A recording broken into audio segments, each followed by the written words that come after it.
सूर्ययान यानी Aditya L1 mission के launch की सारी तैयारियां पूरी। लॉन्च रिहर्सल और रॉकेट इंटरनल चेकिंग में पास हुआ सूर्ययान। धरती की ग्रेविटी से बाहर जाना है कठिन यात्रा। L1 पॉइंट पर टिकना बेहद जरूरी, नहीं तो हादसा तय।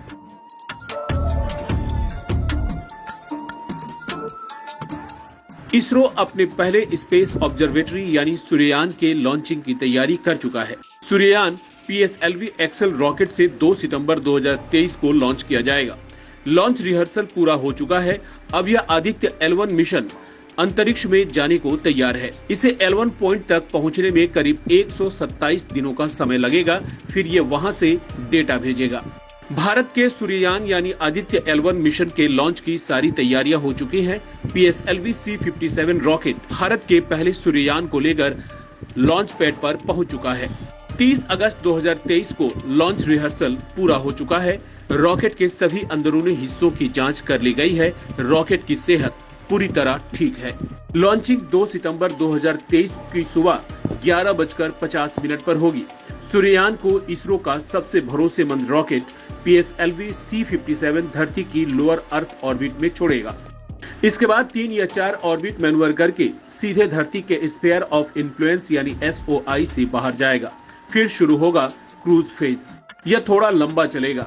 इसके बाद आदित्य L1 को हेलो ऑर्बिट में डाला जाएगा, जहां पर L1 पॉइंट होता है। यह पॉइंट सूरज और धरती के बीच में स्थित होता है, लेकिन सूरज से धरती की दूरी की तुलना में मात्र 1% है। इस यात्रा में इसे 127 दिन लगने वाले हैं। इसे कठिन इसलिए माना जा रहा है क्योंकि इसे 2 बड़े ऑर्बिट में जाना है। पहली कठिन ऑर्बिट है धरती के SOI से बाहर जाना, क्योंकि पृथ्वी अपने गुरुत्वाकर्षण शक्ति से उसके आसपास हर चीज को खींचती है। इसके बाद है क्रूज फेज और हेलो ऑर्बिट में L1 पोजीशन को कैप्चर करना। अगर यहाँ उसकी गति को नियंत्रित नहीं किया गया तो वह सीधे सूरज की तरफ चलता चला जाएगा और जलकर खत्म हो जाएगा। सूरज की अपनी ग्रेविटी है यानी गुरुत्वाकर्षण शक्ति, धरती की अपनी ग्रेविटी है। अंतरिक्ष में जहां पर इन दोनों की ग्रेविटी टकराती है, या यूं कहें कि जहां धरती की ग्रेविटी खत्म होती है, वहां से सूरज की ग्रेविटी का असर शुरू होता है। इसी पॉइंट को लॉरेंस पॉइंट कहते हैं। भारत का सूर्ययान लॉरेंस पॉइंट 1 यानी L1 पर तैनात होगा। दोनों की ग्रेविटी की जो सीमा है, वहां कोई छोटी वस्तु लंबे समय तक रह सकती है। वह दोनों की ग्रेविटी के बीच फंसी रहेगी।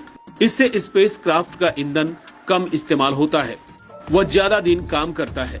L1 सूरज और धरती की कुल दूरी का 1% हिस्सा है, यानी 15 लाख किलोमीटर, जबकि सूरज से धरती की दूरी 15 करोड़ किलोमीटर है। सूरज से ही हमारे सौरमंडल को ऊर्जा मिलती है।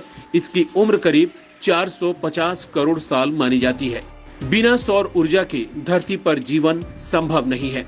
सूरज की ग्रेविटी से ही सौर मंडल में सभी ग्रह टिके हुए हैं, नहीं तो वो कब का सुदूर गहरे अंतरिक्ष में तैर रहे होते। सूरज का केंद्र यानी कोर में न्यूक्लियर फ्यूजन होता है, इसीलिए सूरज चारों तरफ आग उगलता हुआ दिखता है।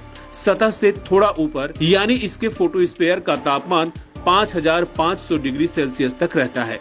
सूरज की स्टडी इसीलिए ताकि उसकी बदौलत सौरमंडल के बाकी ग्रहों की समझ भी बढ़ सके। सूरज की वजह से लगातार धरती पर रेडिएशन, गर्मी, मैग्नेटिक फील्ड और चार्ज्ड पार्टिकल का बहाव आता है। इसी बहाव को सौर हवा या सोलर विंड कहते हैं। ये उच्च ऊर्जा वाली प्रोटॉन्स में बने होते हैं। सोलर मैग्नेटिक फील्ड का पता चलता है, जो कि बेहद विस्फोटक होता है। यहीं से कोरोनल मास इंजेक्शन यानी CME होता है। इसकी वजह से आने वाले सौर तूफान से धरती को कई तरह के नुकसान की आशंका रहती है। इसीलिए अंतरिक्ष के मौसम को जानना जरूरी है। यह मौसम सूरज की वजह से बनता और बिगड़ता है।